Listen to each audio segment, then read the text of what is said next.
আজকের করলা ভাজিটা কিছুটা অন্যরকম করে করেছি, ডিম দিয়ে ভাজি করব। এই জন্য ডিমটা আমি প্রথমে কাঁচামরিচ পেঁয়াজ কুচি দিয়ে একটু ছোট ছোট করে ভেজে নিব, ভেজে নিয়ে তুলে রাখবো। এরপরে একই তেলে আমি দেব পেঁয়াজ কুচি। করলা ভাজিতে একটু পেঁয়াজের পরিমাণটা একটু বেশি দিতে হয়।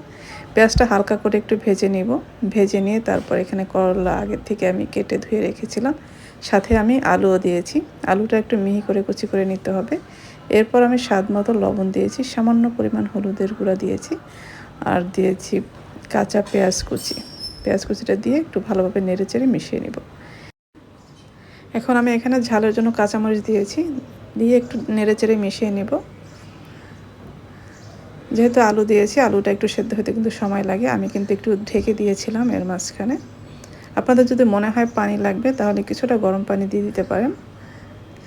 যখন ভাজিটা সেদ্ধ হয়ে যাবে তারপরে আমরা এখানে সেই ডিমগুলো ভেজে রেখেছিলাম দিয়ে দিয়েছিলাম। ডিমটা দিয়ে একটু ঢেকে নিয়েছিলাম। এখন নেড়েচেড়ে মিশিয়ে নিলেই আমাদের কিন্তু ভাজিটা একদমই রেডি। এই ভাজিটা কিন্তু খেতে ভীষণ ভালো লেগেছিল। এটা রুটি পরোটার সাথেও ভালো লাগবে, গরম ভাতের সাথেও কিন্তু খুবই ভালো লাগবে। এই তো আমার তৈরি হয়ে গেল করলা ভাজি আলু আর ডিম দিয়ে।